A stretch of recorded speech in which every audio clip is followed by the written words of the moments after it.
Welcome to daily current affairs 365। आज का जो वीडियो है वो करंट अफेयर्स पे है। लास्ट जो करंट अफेयर्स का वीडियो आया था उसमें 3 जनवरी तक का न्यूज़ कवर किया गया था। इस वीडियो में 4, 5 और 6 जनवरी का न्यूज़ कवर किया गया है। ये आपको 7 तारीख को मिलेगा, ठीक है। कल यानी कि 6 ऑफ जनवरी को एक वीडियो आया था। उसमें नेशनल स्मॉल सेविंग स्कीम्स उस पर फोकस किया गया है, जो एवरग्रीन होता है बैंक्स के एग्जाम्स में। किसान विकास पत्र, पब्लिक प्रोविडेंट फंड, महिला समृद्धि योजना, ठीक है। ये सारे चीज़ उसमें डिटेल में डिस्कस किए गए हैं।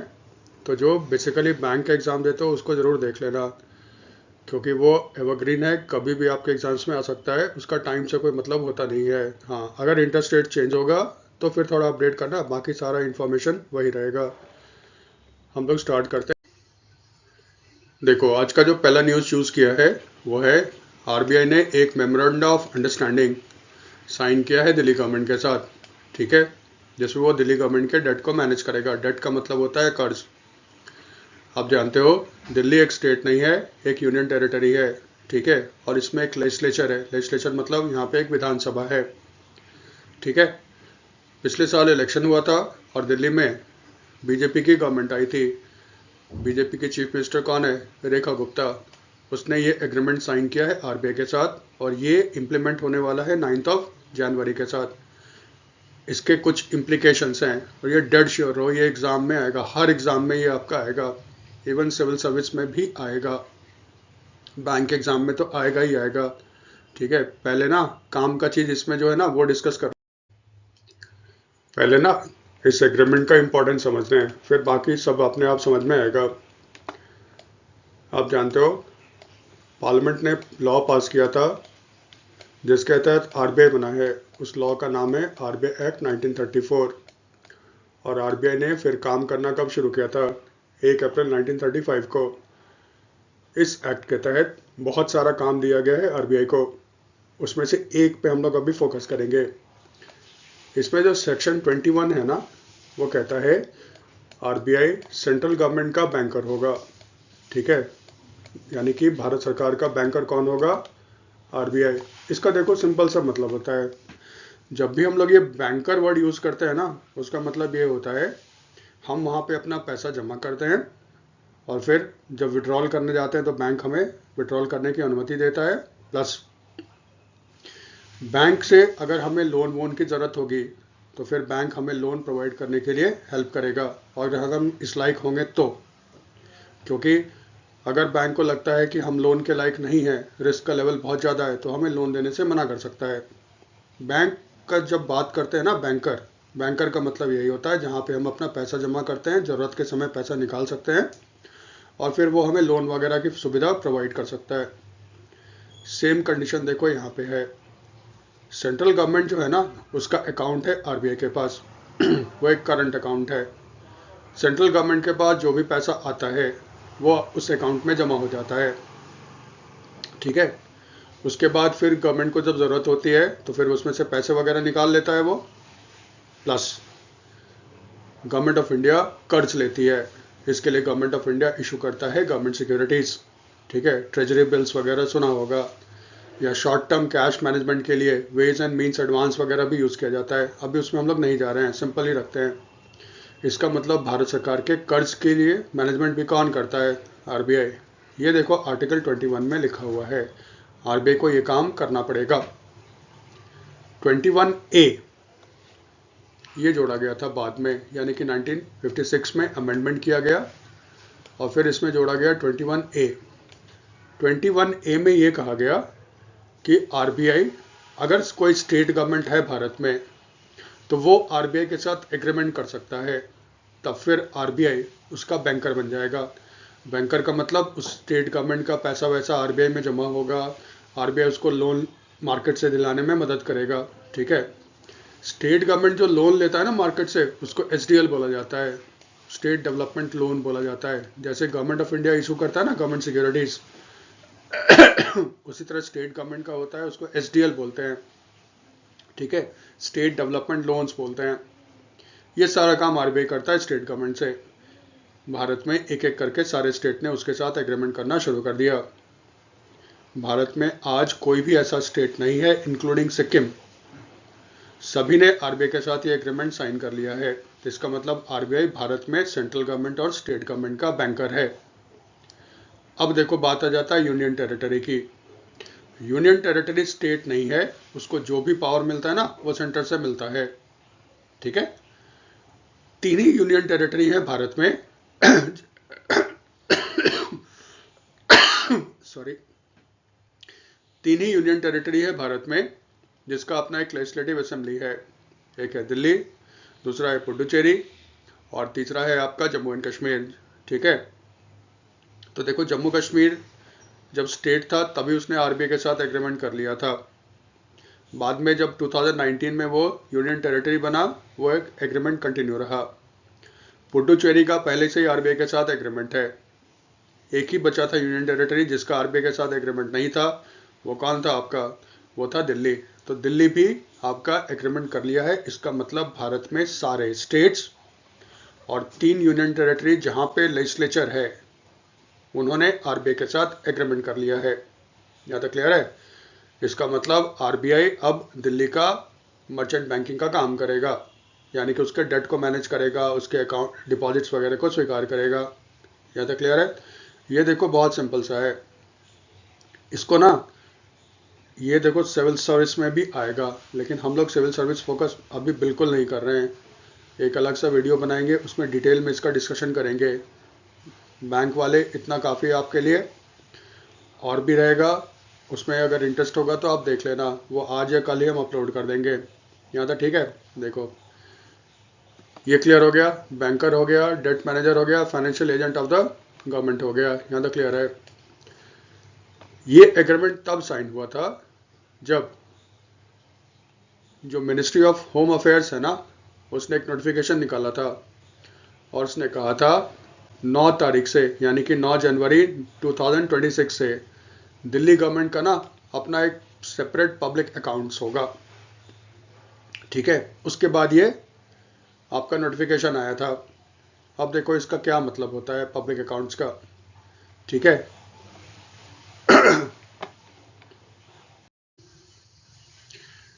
देखो 2 फंड होता है या 3 फंड है।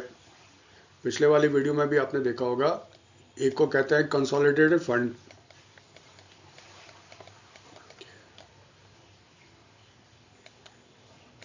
ठीक है। एक होता है contingency,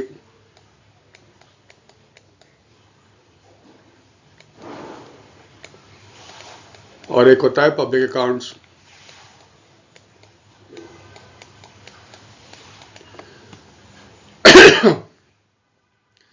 consolidated fund of India जो होता है, ये हर स्टेट का अपना अपना होता है। कंसोलिडेटेड फंड का मतलब क्या है? ये होता है पार्लियामेंट के पास। सेंट्रल के बाद में सिखा देते हैं, आपको बता देते हैं, तो फिर इससे भी क्लियर हो जाएगा। क्योंकि जो एग्जाम्पल सेंटर में है ना, वही एग्जाम्पल आपका स्टेट में भी चलता है। गवर्नमेंट ऑफ इंडिया के पास एक है कंसोलिडेटेड फंड ऑफ इंडिया। इसका जो कस्टोडियन है ना, यानी कि इस खजाने की चाबी जो है ना, वो संसद के पास है, पार्लियामेंट के पास है।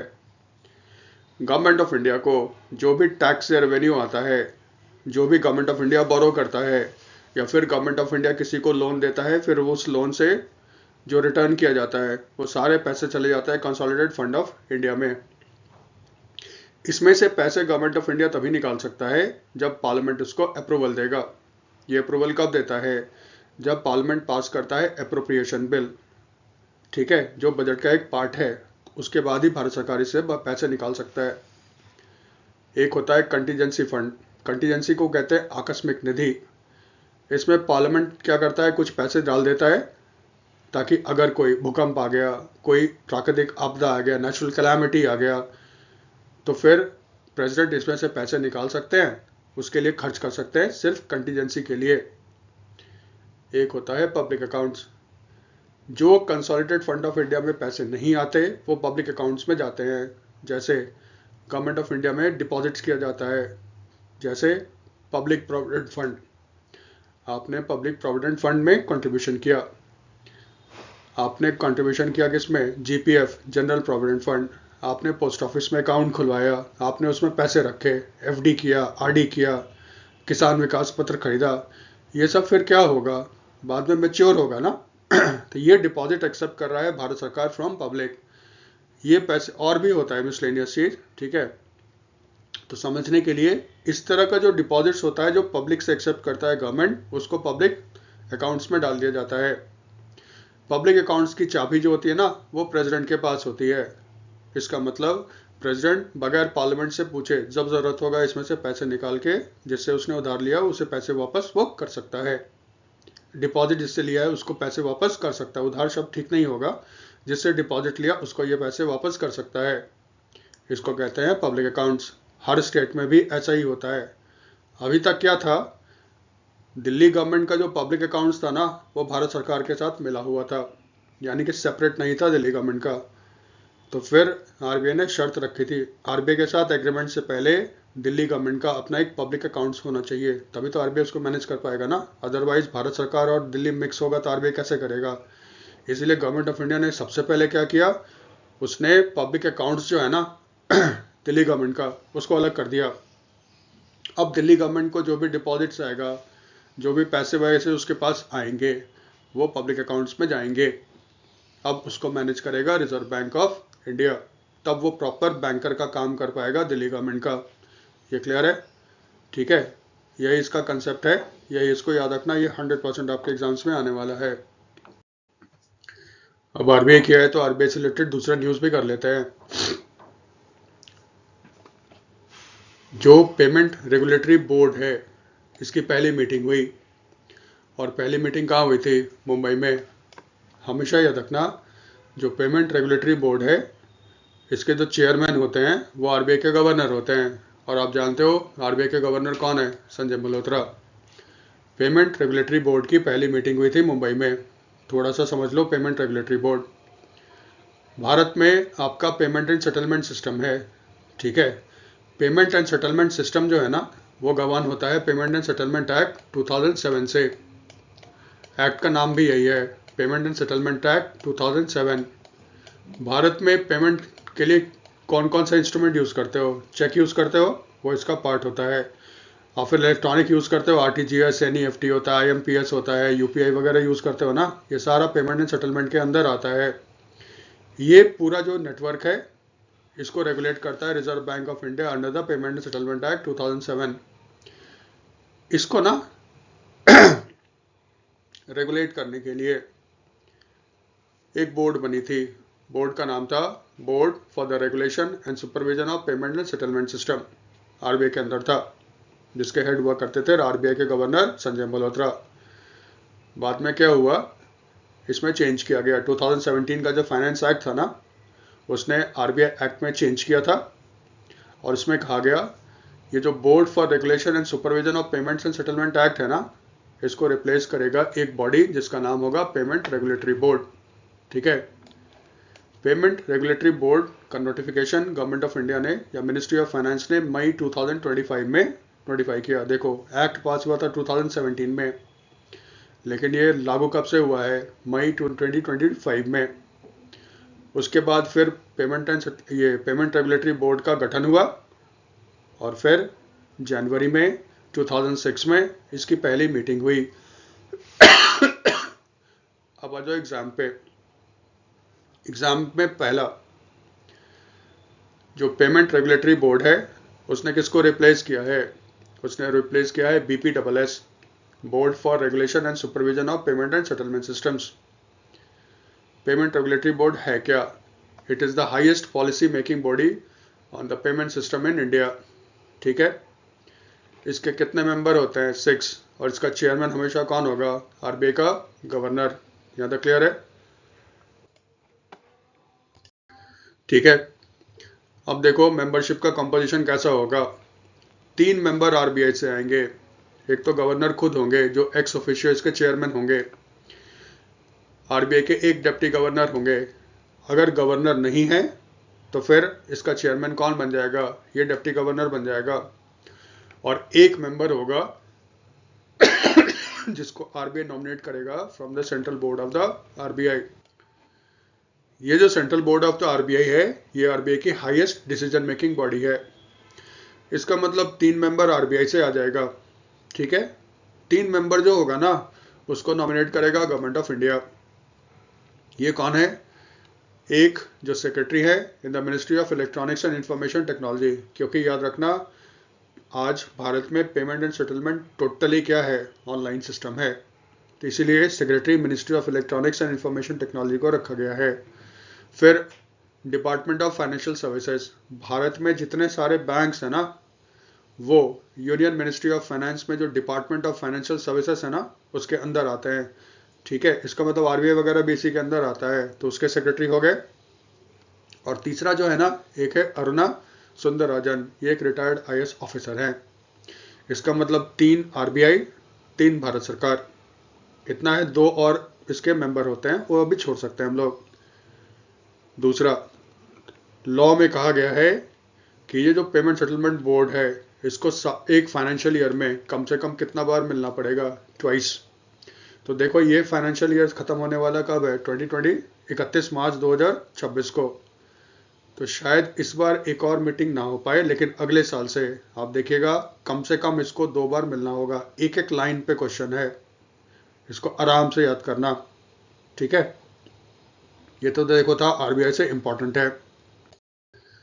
फिर ये आपने सुना होगा, भारत सरकार के एग्रीकल्चर मिनिस्टर शिवराज सिंह चौहान ने अनाउंस किया था, वर्ल्ड में राइस का सबसे बड़ा प्रोड्यूसर जो है ना, वो भारत बन गया है। और उसने ओवरटेक कर लिया किसको? चाइना को। ये फिगर देखो 2025 का है, जिसमें वो कह रहे थे भारत में जो टोटल राइस का प्रोडक्शन हुआ था 150.18 मिलियन टन है, जबकि इसी साल यानी कि 2025 में चाइना में ये प्रोडक्शन था 145.28 मिलियन टन। वर्ल्ड का नंबर 1 राइस प्रोड्यूसर हो गया है भारत। डिटेल अभी आया नहीं है, लेकिन इतना जरूर याद रखना है, आप ये जानते हो हर एग्जाम में आएगा। दूसरा, वर्ल्ड का सबसे बड़ा एक्सपोर्टर जो राइस का है ना, वो इंडिया है। 2011-12 में भारत ने ओवरटेक कर लिया था थाईलैंड को, ठीक है।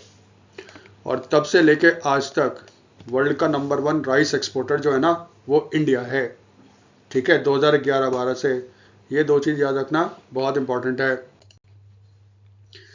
फिर धर्मेंद्र प्रधान, उन्होंने रिलीज किया है 55 rare literary works in classical language. हमारे लिए काम का चीज क्या है? ये क्लासिकल लैंग्वेज है, ये हमारे काम का है, बाकी चीज हम भूल भी सकते हैं। आप जानते हो भारत सरकार के यूनियन एजुकेशन मिनिस्टर कौन है? धर्मेंद्र प्रधान, उड़ीसा के है ना ये। इन्होंने 55 rare literary works in classical language release किया। ये जो 55 बुक इन्होंने रिलीज किया था ना, वो लिखा गया था किसमें? तमिल, तेलुगु, मलयालम, कन्नड़ एंड उड़िया।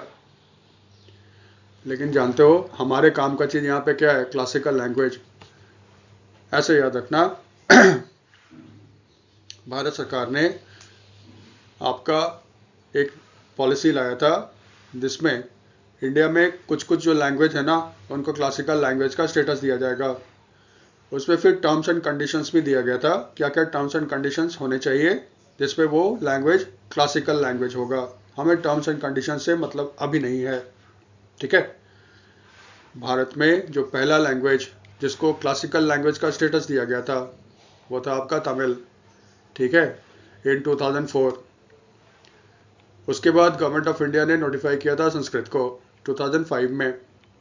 फिर आपका आया तेलुगु और कन्नड़, यह आया था 2008 में। मलयालम कहाँ बोला जाता है? केरला में, इसको 2013 में। उड़िया 2014 में।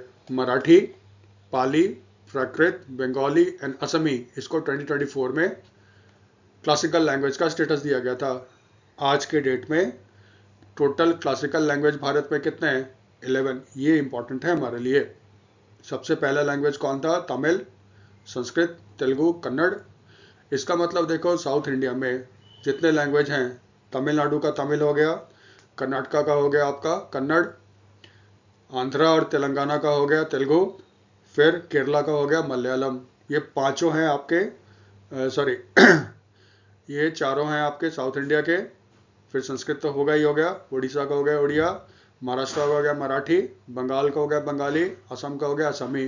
पाली और प्राकृत जो है ये पुराना लैंग्वेज है, बुद्धिस्ट लैंग्वेज, बुद्धिस्ट के समय ज़्यादा यूज़ किया जाता था। ठीक है, ये टोटल हो गए, प्लस एक स्टैटिक पोर्शन और है।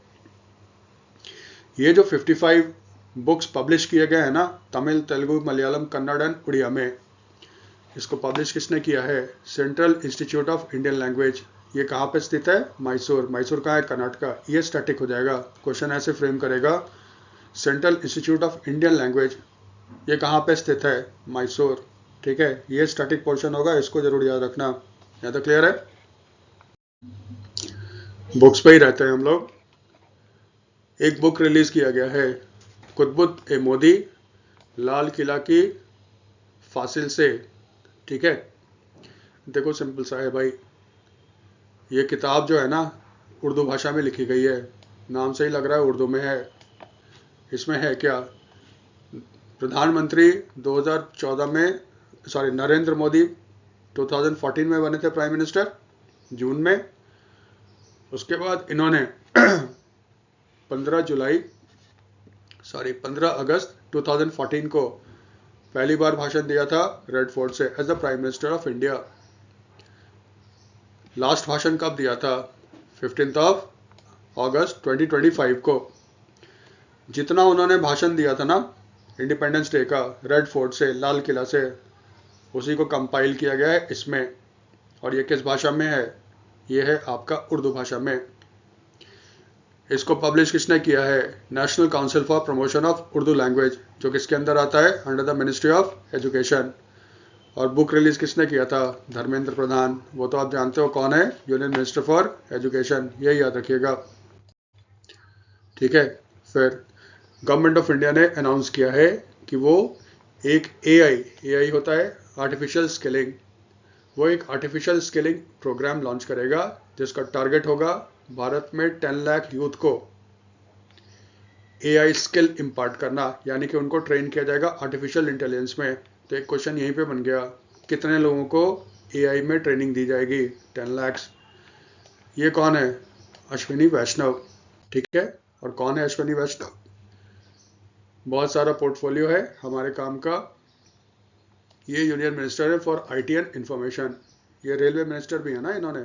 ठीक है, तो अभी हमारे काम का है union minister for information technology, ठीक है, एंड इंफॉर्मेशन एंड ब्रॉडकास्टिंग।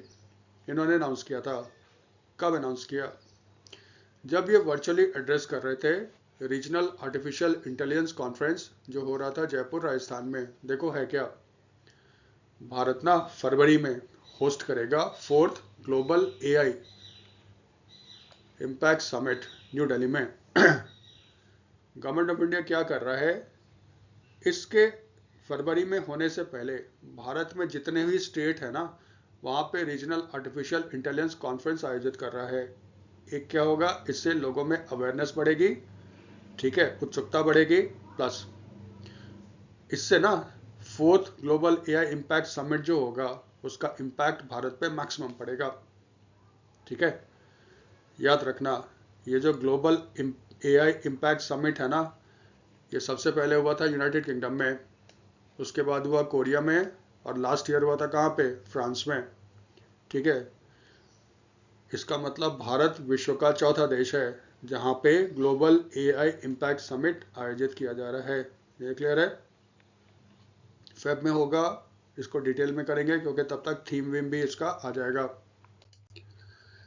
फिर गोवा होस्ट करेगा 4th India energy week. India energy week का मेन मकसद ये होता है ना, एनर्जी इकोसिस्टम के जितने वैल्यू चेन में पार्टिसिपेंट्स है, यानी कि ऊर्जा के क्षेत्र में ऑयल का प्रोड्यूसर हो गया, ठीक है, या फिर इलेक्ट्रिक व्हीकल बनता है उसका बैटरी सिस्टम वगैरह हो गया, पार्ट्स बनता है, ये सारे जो होते हैं ना वर्ल्ड के, वो इकट्ठे होते हैं इंडिया एनर्जी वीक में।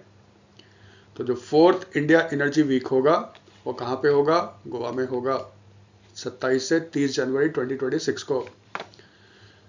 इस तरह का जो भी चीज़ होता है, पढ़ने का तरीका क्या होता है, कहाँ पे होगा? गोवा। ऑर्गेनाइजर कौन है इसका? जो ऑर्गेनाइजर है ना, federation of Indian petroleum industry, and DMG events, ये प्राइवेट ऑर्गेनाइजेशन है जो इसको होस्ट करेगा। और ओवरऑल किसके अंदर मार्ग निर्देशन में ये किया जा रहा है, किसके पेट्रोनेज में किया जा रहा है? Union ministry for petroleum and natural gas, Hardeep Singh Puri है ना ये मिनिस्टर। तो एक्चुअली इनके अंदर ये ऑर्गेनाइज किया जाएगा, लेकिन मेन इंस्टीट्यूशन की बात करें तो वो है federation of Indian petroleum industry और दूसरा है DMG इवेंट्स। ठीक है। फर्स्ट इंडिया एनर्जी वीक जो था ना वो बेंगलुरु में हुआ था इन फरवरी 2023, सेकंड हुआ था इन गोवा फरवरी 2024 और थर्ड कब हो रहा है? थर्ड हुआ था कहाँ पे? लास्ट ईयर न्यू दिल्ली फरवरी में। तो ये फरवरी में ही ऑर्गेनाइज करते हैं, लेकिन इस बार देखो जनवरी के लास्ट में इसको ऑर्गेनाइज किया जा रहा है। ये क्लियर है? हम लोग गोवा में ही रहते हैं, राजनाथ सिंह है ना, वो देखो ये कौन है? भारत का डिफेंस मिनिस्टर। उसने गोवा में इंडियन कोस्ट गार्ड के लिए बनाया गया पहला indigenous designed pollution control vessel, जिसका नाम क्या था? समुद्र प्रताप। इसको उन्होंने कमीशन किया। ये किसके लिए बनाया गया है? इंडियन कोस्ट गार्ड के लिए। और आप जानते हो हिंदी में इसको क्या बोलते हैं? भारतीय तट रक्षक बल। ठीक है, उसके लिए किया गया है। इसको राजनाथ सिंह ने कमीशन क्यों किया? क्योंकि याद रखना इंडियन कोस्ट गार्ड जो है वो किसके अंदर आता है? मिनिस्ट्री ऑफ डिफेंस के अंदर। ठीक है। इसको बनाया किसने है? इसको बनाया है गोवा शिपयार्ड लिमिटेड ने। ऐसे याद रखना गवर्नमेंट ऑफ इंडिया ने गोवा शिपयार्ड लिमिटेड को ठेका दिया था कि आप 2 पॉल्यूशन कंट्रोल वेसल बनाओ इंडियन कोस्ट गार्ड के लिए, जिसमें अधिकतर कंटेंट जो होगा ना वो भारत का होगा। उसने पहला जो शिप बना के कोस्ट गार्ड को दिया है उसका नाम रखा है समुद्र प्रताप। ये इंडियन कोस्ट गार्ड का लार्जेस्ट शिप भी है। ठीक है। और गवर्नमेंट कहता है इसमें जो 60% कंटेंट है ना वो इंडिजिनस है। वो कह रहा है कि जो नेक्स्ट शिप होगा उसमें इसको बढ़ा के हम लोग 90% कर देंगे। ये तो याद रहेगा, क्वेश्चन ऐसे फ्रेम करेगा। समुद्र प्रताप जो अभी न्यूज़ में था वो क्या है? वो इंडियन कोस्ट गार्ड के लिए बनाया गया भारत का पहला पॉल्यूशन कंट्रोल वेसल है। सिंपल सा इतना याद रख लेना। बनाया किसने? गोवा शिपयार्ड लिमिटेड ने बनाया है इसको। अब देखो कुछ स्टैटिक पोर्शन कर ले। स्टैटिक पोर्शन में क्या आ जाएगा? Indian coast guard. ऐसे देखो याद रखना, ये हिंदुस्तान है, साउथ इंडिया, इधर पानी है, ये है बे ऑफ बंगाल, इधर क्या है? अरेबियन सी, और इधर है आपका इंडियन ओशन। ये पानी का एरिया है ना, इसको कहते हैं मैरीटाइम करते हैं इंग्लिश में, या समुद्री बोलते हैं भारत में, सॉरी हिंदी में। इसकी जो सिक्योरिटी की जिम्मेदारी थी ना, यानी कि स्मगलर ना आए, यहाँ पे कोई एक्सीडेंट वगैरह होगा तो फिर रिस्पॉन्ड कौन करेगा, ये काम दिया गया था आपका इंडियन नेवी को। फिर 1970s में महाराष्ट्र बॉम्बे के पास डिस्कवर किया गया ऑयल का रेवेन्यू, बॉम्बे हाई, जिसमें से तेल निकलता है। अब सिक्योरिटी और बढ़ गया यहाँ पे, तो फिर ये काम कौन करेगा? ये काम करता था इंडियन नेवी। इंडियन नेवी बार बार भारत सरकार को रिक्वेस्ट करता था हमें इस काम से मुक्ति दो, हमारा काम कुछ और है। 1975 में गवर्नमेंट ऑफ इंडिया ने एक कमेटी बनाई। उस समय जो BSF के थे ना डायरेक्टर जनरल KF रुस्तम जी, बहुत फेमस आदमी है ये, KF रुस्तम जी उस कमेटी के चेयरमैन थे। उसने कहा इंडियन नेवी का ये काम नहीं है, आप इसके लिए एक डेडिकेटेड फोर्स बनाओ, कोस्ट गार्ड बनाओ। गवर्नमेंट ऑफ इंडिया ने इसकी बात मान ली और 1 फरवरी 1977 को इंडियन नेवी के 2-3 शिप लेके अलग कर दिया गया और इंडियन कोस्ट गार्ड बनाया गया। 1 फरवरी 1977 को इंडिया की प्राइम मिनिस्टर थी इंदिरा गांधी। फिर जानते हो 77 में इमरजेंसी का टाइम था, 77 का इलेक्शन हुआ, इंदिरा गांधी हार गई, जनता पार्टी की गवर्नमेंट बनी और प्राइम मिनिस्टर कौन बने थे? मोरारजी देसाई। पार्लियामेंट ने 1978 में एक लॉ पास किया जिसका नाम था कोस्ट गार्ड एक्ट 1978। ये एक उसने कोस्ट गार्ड को एक स्टैट्यूटरी बॉडी बना दिया। स्टैट्यूटरी का मतलब क्या है? एक वैधानिक संस्था बना दी। और फॉर्मली कोस्ट गार्ड अस्तित्व में कब आया? अगस्त 1978 में, जिसका इनॉग्रेशन किया था उस समय के प्राइम मिनिस्टर मोरारजी देसाई। तो कंफ्यूजन हो गया ना, कोस्ट गार्ड की स्थापना कब हुई? सिंपल, कोई कंफ्यूजन मत रखना। कोस्ट गार्ड डे मनाया जाता है 1 फरवरी को। क्यों मनाया जाता है? क्योंकि कोस्ट गार्ड अपनी स्थापना दिवस किससे जोड़ता है? 1 फरवरी 1977 से। इसीलिए कोस्ट गार्ड डे मनाया जाता है 1 फरवरी को। ये सिंपल सा याद रखना। कोस्ट गार्ड के अभी डायरेक्टर जनरल कौन है? परमेश शिवमणि। कोस्ट गार्ड जो होता है ना, ये डिफेंस मिनिस्ट्री के अंदर आता है, और इसके जो डायरेक्टर जनरल होते हैं वो इंडियन नेवी में जो वाइस एडमिरल होता है ना, एडमिरल होता है नेवी का चीफ, उसके नीचे जो पोस्ट होता है उसके इक्विवेलेंट माना जाता है इसको। तो वो कौन है? परमेश शिवमणि। इसका हेडक्वार्टर कहाँ पे है? न्यू दिल्ली। और इसका मोटो क्या है? वयम रक्षमा। ठीक है, ये थोड़ा सा स्टैटिक पोर्शन हो गया about the Indian coast guard. एक छोटा सा है, ज़्यादा इसमें दिमाग नहीं लगाना है। गवर्नमेंट ऑफ इंडिया कहता है दुनिया का second national environmental standard laboratory, इसको इनॉग्रेट किया गया है कहाँ पे? CSIR, national physical laboratory. CSIR का full form council for scientific and industrial research. ये गवर्नमेंट ऑफ इंडिया का सबसे बड़ा लेबोरेटरी है। उसी के एक लैब है जिसका नाम है national physical laboratory. National environmental standard laboratory जो है ना, जो कि नेशनल फिजिकल लेबोरेटरी में बनी है, उसको इनॉग्रेट किसने किया था? डॉक्टर जितेंद्र सिंह। इनके बाद बहुत सारा पोर्टफोलियो है। ये है क्या? Union minister of state, independent charge for science and technology. ठीक है, हमने इतना ही लिया है क्योंकि यहाँ पे वो रेलिवेंट है। उसके ये मिनिस्टर है, इन्होंने इसका इनॉग्रेट किया। नेशनल एनवायरमेंटल स्टैंडर्ड लेबोरेटरी करेगा क्या? आप सुनते हो ना, भारत में पॉल्यूशन हो गया, AQI लेवल इतना बढ़ गया, ये इतना बढ़ गया। ठीक है, तो फिर पॉल्यूशन लेवल से का एक स्टैंडर्ड होना चाहिए, और फिर उस स्टैंडर्ड के हिसाब से फिर आपका एयर फिल्टर मशीन वगैरह सब लोग बनाना शुरू करते हैं ताकि पॉल्यूशन को कंट्रोल किया जा सके। भारत सरकार को लगता है कि भारत में India specific pollution monitoring system होना चाहिए, क्योंकि अभी जो हम फॉलो करते हैं ना वो वेस्ट का करते हैं। गवर्नमेंट को लगता है कि हम लोग इंडिया के हिसाब से, इंडिया के जो सिस्टम, इंडिया में जो पॉल्यूटेंट्स पाए जाते हैं उसके हिसाब से एक स्टैंडर्ड सेट किया जाए, ताकि हम पॉल्यूशन को बेटर ढंग से मॉनिटर कर सकें, इसका मैनेजमेंट कर सकें, और फिर इसके लिए जो मशीन वगैरह है वो बना सकें। तो ये स्टैंडर्ड फिक्स करेगा कौन? ये काम दिया गया है किसको? नेशनल फिजिकल लेबोरेटरी को, जिसने अपने यहाँ सेटअप किया है national environmental standard laboratory. Government of India कहता है ये वर्ल्ड का दूसरा ऐसा लेबोरेटरी है। ये क्लियर है? दूसरा, उन्होंने इनॉग्रेट किया है national primary standard facility for solar cell calibration, solar energy complex. ये देखो है क्या? गवर्नमेंट कहता है ये दुनिया का 5वां national primary standard facility for solar calibration है, सोलर सेल कैलिब्रेशन है। ये क्या होगा? आप सुनते होंगे भारत में आपका जोर दे रहा है government of India non fossil fuel को बढ़ावा देना। फॉसिल फ्यूल क्या होता है? फॉसिल फ्यूल में आपका जाता है पेट्रोलियम, ऑयल एंड गैस, और फिर आ जाता है कोल। ये पॉल्यूशन बहुत करते हैं और इनको जिम्मेदार माना गया है ग्लोबल वार्मिंग का। गवर्नमेंट ऑफ इंडिया कहता है नॉन फॉसिल फ्यूल, जैसे सोलर एनर्जी है उसका इस्तेमाल करो। तो फिर उसके लिए आपको चाहिए क्या? फोटोवोल्टिक सेल्स, जो सन के एनर्जी को कन्वर्ट करता है किसमें? एनर्जी में, जिसको हम यूज़ कर सकते हैं इलेक्ट्रिसिटी वगैरह में।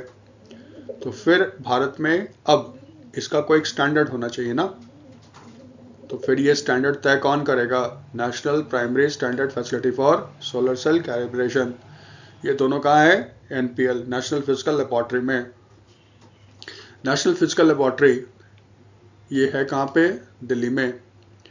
और CSIR, centre council for scientific and industrial research, इसकी डायरेक्टर जनरल कौन है? N कलाई सेल्वी।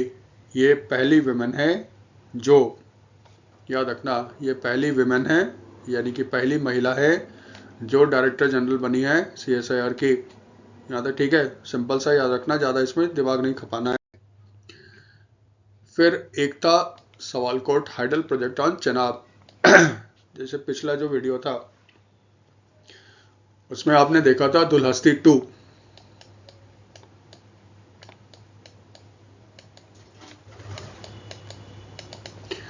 प्रोजेक्ट को इन्वायरमेंटल क्लियरेंस मिल गया है, ठीक है।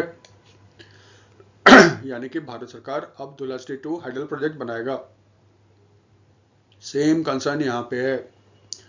गवर्नमेंट ऑफ इंडिया ने अप्रूवल दे दी है 1856 मेगावाट स्वालकोट हाइडल प्रोजेक्ट बनेगा किस पे, चिनाब पे।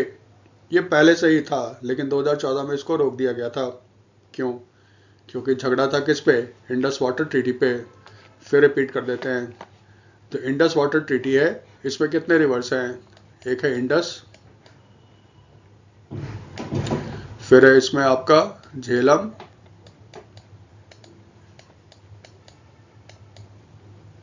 फिर है इसमें आपका चेनाब, दूसरा रिवर है सतलज, रावी और ब्यास। मेन जो रिवर है ना वो है इंडस, हिंदी में इसको सिंधु नदी बोलते हैं। जो वेस्ट फ्लोइंग रिवर है वो है झेलम और चिनाब, ट्रिब्यूटरी है इसका। ईस्ट फ्लोइंग रिवर्स है सतलज, रावी और ब्यास, ठीक है। 1960 में वर्ल्ड बैंक की मध्यस्थता में इन रिवर्स का बंटवारा हुआ था। इंडस, झेलम, चिनाब ये पाकिस्तान को दे दिया गया, जबकि सतलज, रावी और ब्यास किसको दिया गया, इंडिया को। इसका मतलब देखो ये नहीं है कि भारत इंडस, झेलम और चिनाब का इस्तेमाल नहीं कर सकता, कर सकता है भारत, लेकिन शर्त यही था कि आप इस्तेमाल करने के बाद जो पानी छोड़ोगे ना उसके फ्लो में कमी नहीं होनी चाहिए। यानी कि आप डैम बनाओ, लेकिन डैम बनाने के बाद जो पानी छोड़ोगे ना उसके फ्लो में कोई कमी नहीं आनी चाहिए। तो भारत ने क्या किया, उसने डैम बनाना शुरू किया। और अधिकतर जो डैम बनता था ना वो run of the river project होता था। रन ऑफ द रिवर में क्या होता है, जैसे पहाड़ से ये आ रही है पानी, छोटा छोटा यहाँ पे चेक डैम सा बना दो, तो यहाँ पे क्या होगा, थोड़ा सा रुका फिर पानी का फ्लो बढ़ जाएगा। यहाँ पे बना दो क्या, टरबाइन, टरबाइन पे गिरेगा, इलेक्ट्रिसिटी का प्रोडक्शन होगा, और उसके बाद फिर पानी क्या होगा, नीचे चला जाएगा। तो रन ऑफ द रिवर जो प्रोजेक्ट्स होते हैं ना उसके डिज़ाइन इस तरह से किए जाते थे कि आप बिजली बना लो लेकिन पानी के फ्लो में कोई कमी नहीं आएगा। ये गवर्नमेंट ऑफ इंडिया ने करना शुरू किया था। Indus valley Indus water treaty में ये था, अगर कोई झगड़ा होगा तो फिर सुलझाएगा कौन, वर्ल्ड बैंक। और वर्ल्ड बैंक इसके लिए अपॉइंट करता था एक एक्सपर्ट कमेटी। लंबा चौड़ा प्रोसेस होता था। तो भारत जब भी इंडस, झेलम, इंडस तो नहीं, झेलम और चिनाब को जब इस्तेमाल करने जाता था, पाकिस्तान हमेशा इस पे अड़ंगा लगा देता था। स्वालकोट प्रोजेक्ट पुराना है, 2014 में इस पे काम शुरू कर दिया था भारत सरकार ने, लेकिन 2014 में पाकिस्तान के ऑब्जेक्शन के बाद काम बंद हो गया था। अब गवर्नमेंट ने क्या किया, आपको याद होगा, जब पहलगाम में टेररिस्ट अटैक हुआ था, उसके बाद ऑपरेशन सिंदूर हुआ, उसके बाद पीएम मोदी ने अनाउंस किया था भारत इंडस वाटर ट्रीटी को सस्पेंड कर रहा है और वो इसके शर्तों को नहीं मानेगा। तो अब क्योंकि भारत इंडस वाटर ट्रीटी का मेंबर नहीं है, इसीलिए वो चेनाब रिवर का इस्तेमाल कर सकता है। इसीलिए जो प्रोजेक्ट रुका हुआ था सवालकोट, अब गवर्नमेंट कह रहा है बनाओ कोई दिक्कत नहीं है। यही कहानी था। जब भी हम लोग हाइडल प्रोजेक्ट पढ़ते हैं, पढ़ने का तरीका क्या होता है, कितना मेगावाट का है, 1856 मेगावाट, नदी का नाम चेनाब, जगह कहाँ है, रामबन, रईसी और उधमपुर, ये 3 जगह पे होगा। अब इसमें ना एक डैम भी बना रहा है भारत सरकार, ठीक है। जबकि इंडस वाटर ट्रीटी में भारत को डैम बनाने का अधिकार नहीं था, लेकिन ये बना रहा है। अब इसको डेवलप कौन करेगा, NHPC करेगा, ठीक है, in partnership with the state Jammu Kashmir hydel project Jammu Kashmir hydel corporation के साथ, उसके साथ ये जॉइंट वेंचर किया है। NHPC इसको डेवलप कर रहा है। ये जब बन के तैयार हो जाएगा तो ये जम्मू कश्मीर में सबसे बड़ा हाइडल प्रोजेक्ट हो जाएगा। ये क्लियर है, ये इसका कहानी है। पिछले वीडियो में आप दुलहस्ती भी देख सकते हो। फिर मद्रास हाई कोर्ट, उसने अलाउ कर दिया है lighting of lamp on the Thiruparankundram hill, ठीक है, यही है। देखो ये कंट्रोवर्शियल इशू है, ठीक है। तो कंट्रोवर्शियल इशू में ना वो उस तरह से क्वेश्चन फ्रेम नहीं करता है। एक्चुअली ये जो हिल है ना, ये मदुरई में है, तमिलनाडु में। यहाँ पे सुब्रमण्य स्वामी टेम्पल है, जैसे कार्तिकेय, लॉर्ड कार्तिकेय, जिसको और जगह पे बोला जाता है आपका ये सॉरी, ये शंकर भगवान के बेटे हैं ना, कार्तिकेय, उनको साउथ में पूजा जाता है, उन्हीं को कहा जाता है सुब्रमण्य स्वामी टेम्पल। ये काशी विश्वनाथर टेम्पल भी है, और साथ साथ यहाँ पे सिकंदर बादशाह दरगाह भी है। अब समझ गए होगे, झगड़ा होगा धर्म को लेकर होगा, हमें उससे कोई मतलब नहीं, ठीक है। यहाँ पे ट्रेडिशन था कि दीपाथुन यानी दिवाली के समय यहाँ पे लैंप जलाया जाता था मंदिर पे। इशू हुए, स्टेट गवर्नमेंट ने बंद कर दिया, मद्रास हाई कोर्ट गया, सिंगल जज के बेंच ने कहा कि आप जला सकते हो। उसके खिलाफ दिल्ली डीएमके गवर्नमेंट जो है तमिलनाडु को, वो गया डिवीजन बेंच में ना कम से कम 2 जज होते हैं, उन्होंने कहा कि जलाने का अधिकार है, ठीक है। हमें कहानी से कोई मतलब नहीं, आप सिर्फ इतना याद रखना, इतना पूछेगा थिरुपरम कुंडरम हिल ये कहाँ पे है, इतना ही याद करना है आपको। ये कहाँ पे है? मदुरई तमिलनाडु में है। बस इतना याद कर लो, काफ़ी है। बाकी जो कंट्रोवर्शियल इश्यूज होता है उससे कभी क्वेश्चंस नहीं पूछते, साइड का क्वेश्चन है ये आपसे पूछ लेगा, यहाँ तक ठीक है। फिर साउथ में ही रहते हैं, तेलंगाना। तेलंगाना की जो लेजिस्लेटिव असेंबली है उसने एक बिल पास किया है, तेलंगाना पंचायत राज अमेंडमेंट बिल 2026। इसने चेंज किसमें किया है? तेलंगाना पंचायती राज एक्ट 2018। जो तेलंगाना पंचायती राज 2018 था ना, उसमें यह प्रोविजन दिया गया था, पंचायत का इलेक्शन वही लड़ सकता है जिसके 2 बच्चे हैं। ऐसा इसलिए किया गया था ताकि लोग क्या करें, पॉपुलेशन कंट्रोल करें। अब जो गवर्नमेंट आई है कांग्रेस की, उसने इसको उलट दिया। वो कहता है ये जो नॉर्म था ना कि वही आदमी इलेक्शन लड़ सकता है जिसके 2 बच्चे हैं, वो कहता है कि अब ये कानून लागू नहीं होगा। क्यों? क्योंकि वो कह रहा है ना, तेलंगाना में जो रूरल फर्टिलिटी रेट है 1.7 है, जो रिप्लेसमेंट 2.1 से कम है। रिप्लेसमेंट का मतलब क्या होता है? देखो, फर्टिलिटी रेट का मतलब होता है एक वुमेन अपने प्रोडक्टिव लाइफ में, प्रोडक्टिव बोलते हैं जब वो चाइल्ड बर्थ कर सकते हैं, बच्चा पैदा कर सकती है, ऑन एन एवरेज कितना बच्चा वो पैदा कर सकती है। रिप्लेसमेंट रेट होता है 2.1। 2.1 का मतलब है कि अगर एक वुमेन 2.1 बच्चे को, ये स्टार्ट है भाई, ठीक है, पैदा करती है ना, तो इसमें पॉपुलेशन ग्रो नहीं होगा, ना ही पॉपुलेशन कम होगा। यानी कि जितने लोग का डेथ हो रहा है उतना ही नए बच्चे आ रहे हैं, तो पॉपुलेशन स्टेबल होगा। 2.1 से मतलब हो गया कि लोगों की मरने की संख्या ज़्यादा है और न्यू जो बर्थ हो रहा है वो कम है। इससे पॉपुलेशन धीरे धीरे कम होना शुरू हो जाता है। हर कंट्री चाहता है कि पॉपुलेशन रेट उसका कम हो, भारत का भी था, ठीक है। लेकिन तेलंगाना गवर्नमेंट कहता है कि पॉपुलेशन रेट बहुत ही ज़्यादा कम हो रहा है, ग्रोथ रेट। इसको रोकने के लिए हमें ये कानून बदलना पड़ेगा। सिंपल सा फॉर्म है, आप याद रखना। भारत में किस स्टेट ने एक लॉ पास किया है जिसमें 2 child norm for local elections को ख़त्म कर दिया? वो असेंबली कौन है? तेलंगाना, ठीक है। तेलंगाना जो है वहाँ तेलुगु बोला जाता है। उसका पड़ोसी स्टेट कौन है? आंध्रा। आंध्रा से अलग हुआ था ना तेलंगाना। छोटा सा न्यूज़ है, 3rd वर्ल्ड तेलुगु कॉन्फ्रेंस, ये कहाँ पे हो रहा है? गुंटूर, आंध्र प्रदेश में। ये ख़त्म हो गया आपका, 3 से 5 जनवरी था। इसमें ये आपका चला 3, 4, 5 को 3 दिन। तो लास्ट जो डे था ना 5 जनवरी को, जब कह रहे उसका क्लोजिंग सेरेमनी था, उसमें चीफ गेस्ट कौन थे? धर्मवीर गोकुल। धर्मवीर गोकुल कौन है? ये प्रेसिडेंट ऑफ मॉरिशस है। और वहाँ पे आंध्रा के जो चीफ मिनिस्टर थे ना, चंद्रबाबू नायडू, उन्होंने भी भाषण किया था। वर्ल्ड तेलुगु कॉन्फ्रेंस कहाँ हुआ था? 3rd, गुंटूर, आंध्रा। इसके चीफ गेस्ट कौन थे? धर्मवीर गोकुल। या ऐसे क्वेश्चन फ्रेम करेगा, धर्मवीर गोकुल जो भारत आए थे वो कौन है? ये मॉरिशस के प्रेसिडेंट है। बस इतना ही याद रखना, इससे ज़्यादा कुछ भी याद नहीं रखना है, ठीक है। तेलंगाना में वापस से जाते हैं। भारत का सबसे बड़ा integrated inland rainbow trout farm ये इनॉग्रेट किया गया है तेलंगाना में। ये देखो ट्राउट है, ट्राउट साल्मन फैमिली का फिश है, बहुत ही महंगा फिश ये बिकता है। ठीक है, तो भारत में पहला इनलैंड रेनबो ट्राउट फार्म जो है ना तेलंगाना में इनॉग्रेट किया गया। ये इसकी खासियत क्यों है, क्यों इसको हम लोग पढ़ रहे हैं, पहले तो एग्जाम वाला कर ले। इनॉग्रेट किसने किया? Union minister of fisheries, animal husbandry and dairying, Rajiv Ranjan Singh. इसको ललन सिंह भी बोलते हैं, बिहार के हैं ये। ये फार्म सिचुएटेड है कहाँ पे? रंगारेड्डी डिस्ट्रिक्ट में।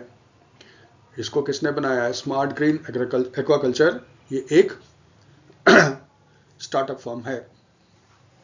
देखो इसमें यूनिक चीज क्या था, ट्राउट जो है ना ये बेसिकली मछली जो पाया जाता है कोल्ड वाटर में पाया जाता है, एक हायर एल्टीट्यूड, ये हिमालयन रीजन्स में पाया जाता है, ठंडे पानी का मछली है। तेलंगाना तेलंगाना किसी भी एंगल से ऊंचाई पे नहीं है, ना ही यहाँ पे आपको ठंडा पानी मिलता है।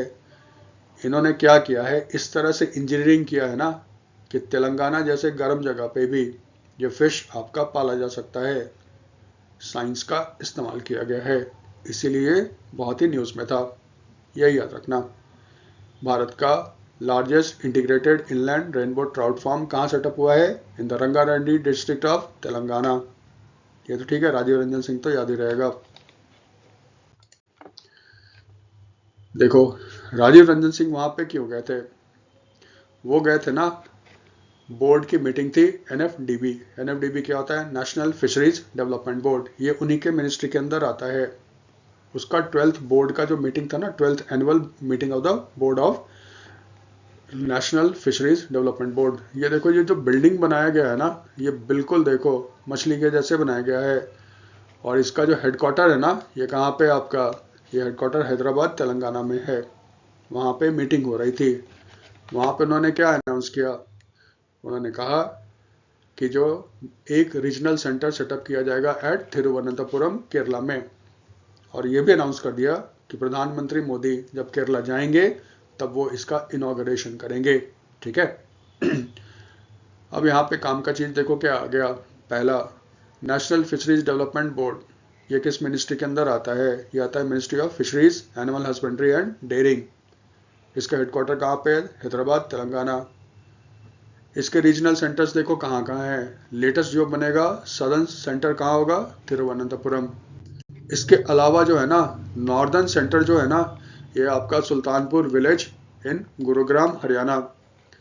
और नॉर्थ ईस्टर्न कहाँ पे है? गुवाहाटी। इसके मतलब 3 सेंटर हो गए। नॉर्थ ईस्टर्न हो गया गुवाहाटी, साउथ का हो गया तिरुवनंतपुरम, और नॉर्थ का कहाँ पे हो गया? गुरुग्राम हरियाणा में। ये याद रखना है। तिरुवनंतपुरम याद रखना, ये जरूर पूछेगा static portion. National fisheries development board का हेडक्वार्टर कहाँ पे है? हैदराबाद तेलंगाना। फिर साउथ में ही रहते हैं। WOAH इसने कंफर्म किया है बर्ड फ्लू को। कहाँ पे? केरला। WOAH का फुल फॉर्म क्या होता है? World organisation for animal health. ठीक है। बर्ड फ्लू जानते हो किस में होता है? चिड़ियों में होती है। अधिकतर किस में? बत्तख में होगा या मुर्गी पालन, यही अधिकतर होता है ना। या तो डक फार्मिंग होता है या आपका होता है चिकन फार्मिंग। इसी में सबसे ज़्यादा हमें नुकसान भी होता है। ठीक है, तो ये देखो डक में हुआ है ज़्यादा। याद क्या करना है? बर्ड फ्लू रिपोर्ट होता रहता है और क्वेश्चन इसमें से फ्रेम करता है। पहले WOH full form, world organisation for animal health. अभी डिटेल करेंगे इसका। बर्ड फ्लू ऐसे पूछेगा, दिसंबर जनवरी 2025-26 में भारत के किस स्टेट में बर्ड फ्लू रिपोर्ट किया गया था? स्टेट कौन सा हो गया? केरला। बर्ड फ्लू बेसिकली है क्या? ये एवियन इन्फ्लुएंजा है। एवियन किसको बोलते हैं? बर्ड्स को बोलते हैं। ये साइंटिफिक नेम है, बर्ड्स का साइंटिफिक नेम है आपका एवियन। ये बीमारी किस तरह की है? इन्फ्लुएंजा है। ठीक है। इन्फ्लुएंजा का मतलब हो गया ये हमारे लंग्स वगैरह को अफेक्ट करता है। ये एक वायरल डिजीज है। तो फिर किस वायरस से होता है? ये H5N1 virus, sorry H5N1 virus, ये याद रखना। तो पहला याद रखना किस स्टेट में हुआ? केरला। वायरस का नाम H5 N1 वायरस। इसमें देखो क्या होता है, अगर कहीं भी बर्ड फ्लू का संदेह होता है तो उसका जो मरा हुआ जो है ना चिड़िया, डक जो भी है, उसको सैंपल भेजा जाता है भोपाल। भोपाल में क्यों? क्योंकि वहाँ पे है national institute of high security animal disease. Sample यहीं पे भेजा जाता है। फिर ये लोग टेस्ट करते हैं, इन्होंने कंफर्म कर दिया कि ब्लड फ्लू है, बर्ड फ्लू है। इसके बाद पूरे वर्ल्ड में अलर्ट कर दिया गया WOH के द्वारा कि यहाँ पे बर्ड फ्लू पाया गया है।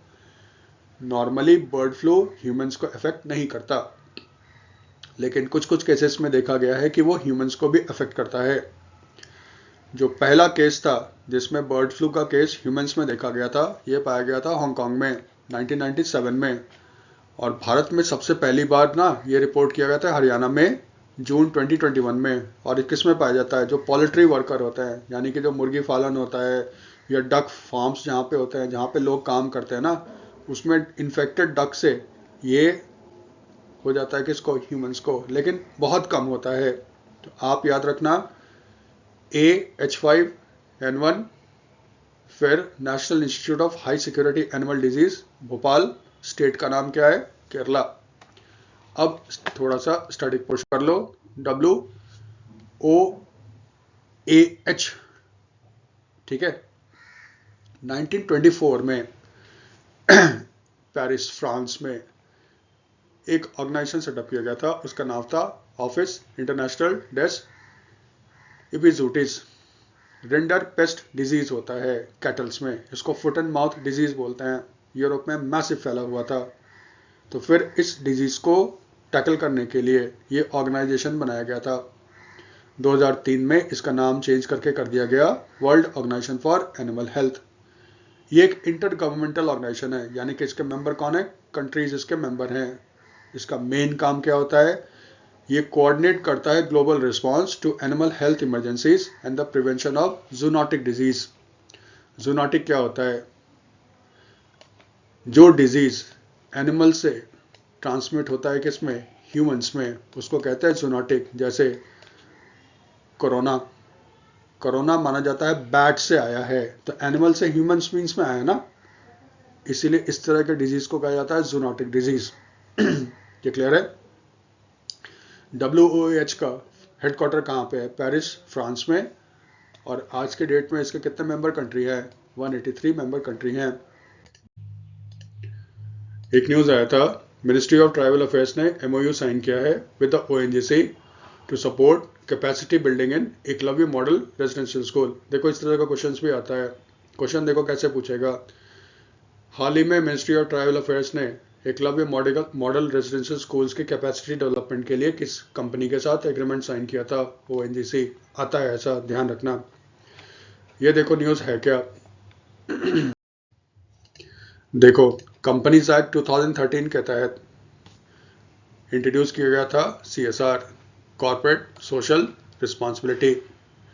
इसमें क्या है, जो कंपनीज हैं, कंडीशंस है उसमें, जो प्रॉफिट मेकिंग है उनके अपने नेट प्रॉफिट का 2% खर्च करना पड़ेगा उन सेक्टर्स में जो इसमें गवर्नमेंट ने लिस्ट किया है, जैसे एजुकेशन हो गया, हेल्थ वगैरह हो गया।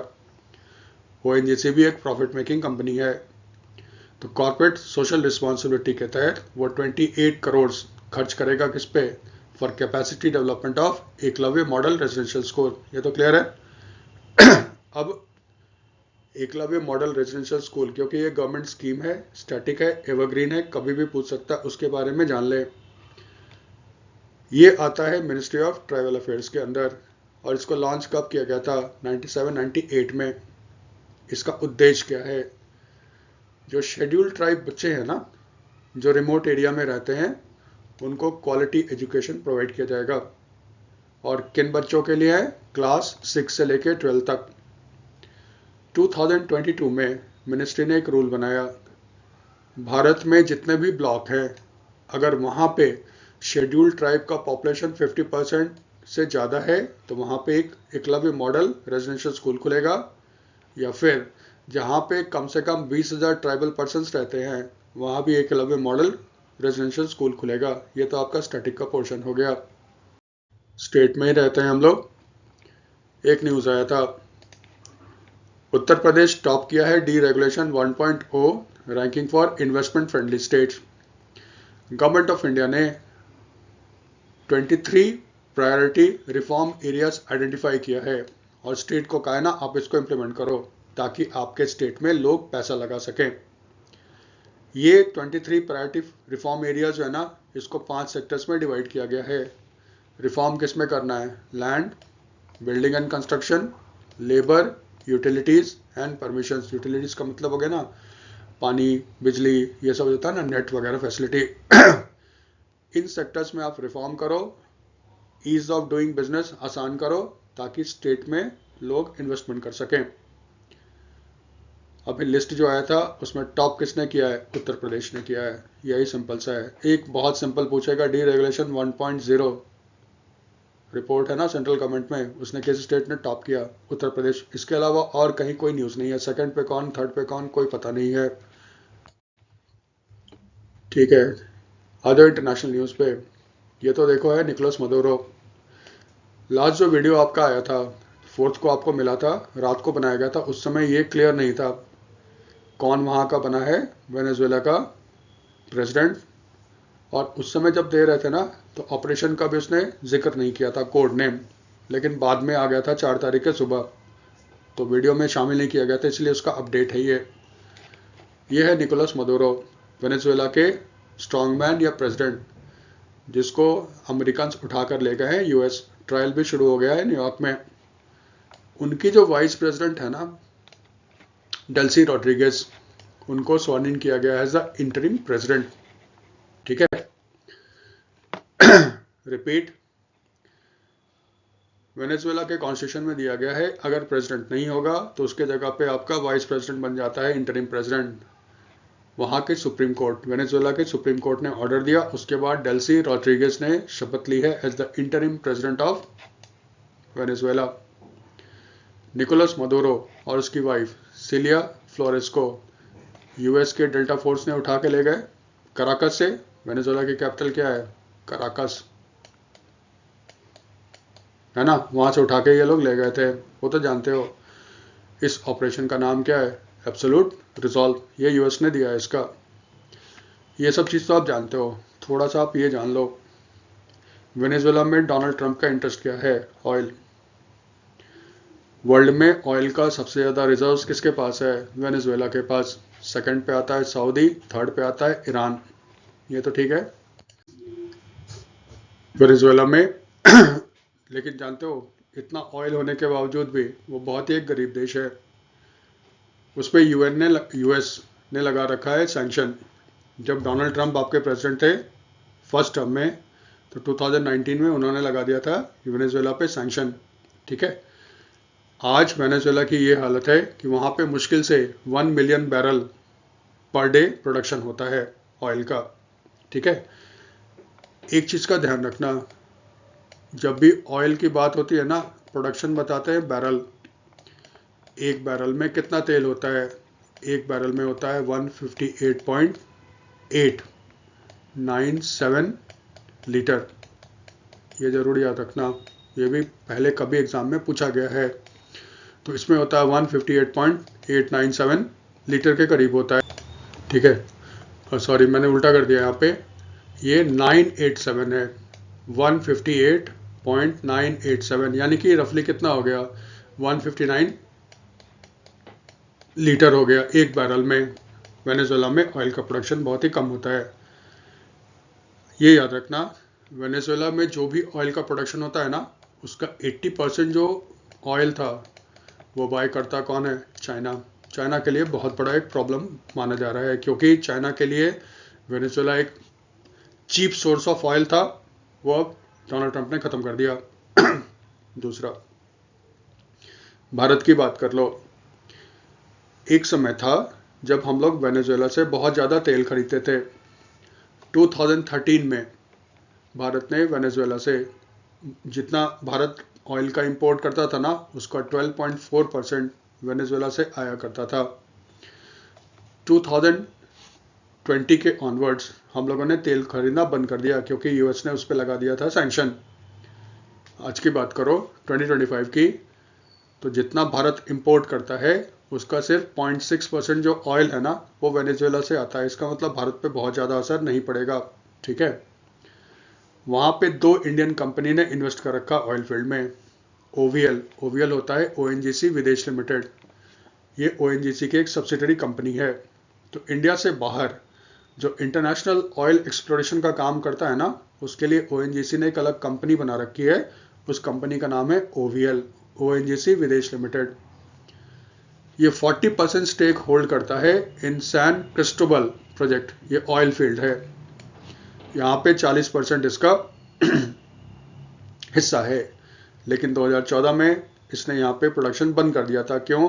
क्योंकि वेनेजुएला उसको पैसे वापस नहीं कर पा रहा था। आज के डेट में लगभग 500 मिलियन यानी कि $500 बिलियन जो है ना, वेनेजुएला जो है वो ओएनजीसी को ओ करता है, यानी कि कर्ज चढ़ गया है ओवीएल का वेनेजुएला को। कुछ लोग कह रहे हैं कि अगर वहाँ पे ऑयल का प्रोडक्शन स्टार्ट होगा तो शायद ओवीएल को ये $500 मिलियन मिल जाएंगे। दूसरा एक वेनेजुएला का जो ऑयल फील्ड है वो है क्रैबोबो 1 ऑयल फील्ड। यहाँ पे OVL, Indian oil corporation limited और ऑयल इंडिया का स्टेक है। ठीक है, तो इसका मतलब एक हो गया सैन क्रिस्टोबल और एक हो गया क्रैबोबो 1 ऑयल फील्ड। ये इंडिया का ऑयल इंटरेस्ट है इन वेनेजुएला। फटाफट स्पोर्ट्स का कर ले। सेकंड खेलो इंडिया बीच गेम्स, ये स्टार्ट हो गया कहाँ पे? घोगला बीच इन दीव। देखो पहला जो हुआ था ना 2025 में खेलो इंडिया बीच गेम्स, ये भी घोगला बीच में ही हुआ था इन दीव में। ठीक है, इसको इनॉग्रेट किसने किया? यूनिक चीज़ देखो, इसको इनॉग्रेट किया जम्मू कश्मीर के लेफ्टिनेंट गवर्नर मनोज सिन्हा ने। थोड़ा ध्यान रखना, ये यूनिक हो जाता है क्योंकि नॉर्मली इस तरह के गेम्स में आप उम्मीद करते हो कि यूनियन स्पोर्ट्स मिनिस्टर अश्विनी वो करें। ठीक है, लेकिन यहाँ पे उन्होंने नहीं किया। इनॉग्रेशन किसने किया है? जम्मू कश्मीर के लेफ्टिनेंट गवर्नर मनोज सिन्हा ने किया है। ठीक है, पहला गेम कहाँ हुआ था? यहीं पे हुआ था। सेकेंड एडिशन में ना 1300 एथलीट पार्ट कर रहे हैं from 31 states and union territory. काम का चीज देखो क्या है रखना, इसका मैस्कॉट क्या है? पर्ल। पर्ल बेसिकली क्या है? एक डॉल्फिन है। इसको ऑर्गेनाइज कौन कर रहा है? Union territory of Dadra and Nagar Haveli and Diu under the technical supervision of sports authority of India and the national sports federation.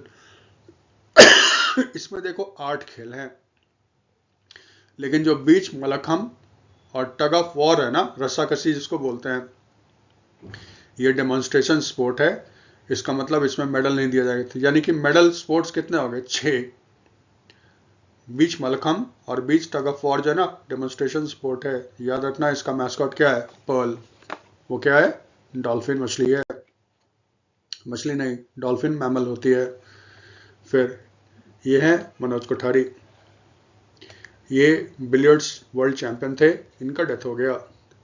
ये पहली बार वर्ल्ड बिलियर्ड चैंपियनशिप कब जीते थे? 1990। देखो पहली बार वर्ल्ड बिलियर्ड चैंपियनशिप जीतने वाले ना भारत के गीत सेठी थे। गीत सेठी के बाद दूसरे जो थे ना ये मनोज जोशी कोठारी थे। ठीक है, 2005 में इनको ध्यानचंद अवार्ड भी दिया गया था। ठीक है, ये वाला ध्यानचंद नहीं, लाइफ टाइम अचीवमेंट के लिए जो रिटायर्ड हो जाते थे ना पहले, उनके लिए ध्यानचंद अवार्ड हुआ करता था। अब तो राजीव गांधी खेल रत्न को चेंज करके ध्यानचंद खेल रत्न कर दिया गया है। यहाँ तक ठीक है। और फिर इनको लाइफ टाइम अचीवमेंट अवार्ड दिया गया था billiards and snooker federation of India in 2025। इतना याद करने की जरूरत नहीं है, सिंपल से याद रखो मनोज कोठारी जिसका डेथ हो गया था वो किस फील्ड से बिलोंग करते हैं? वो बिलियर्ड्स स्पोर्ट्स से। ये देखो आज का वीडियो था, बहुत सारे इवेंट्स इसमें किए गए हैं। ठीक है, अगर आपको वीडियो सही लगता है तो इसको लाइक करो, सब्सक्राइब कर दो और अपने फ्रेंड्स में इसको शेयर कर दो। ठीक है, अगर कोई डाउट होता है आप कमेंट कर लो। ठीक है, तो डाउट को क्लियर करने की कोशिश करेंगे। Thanks for watching.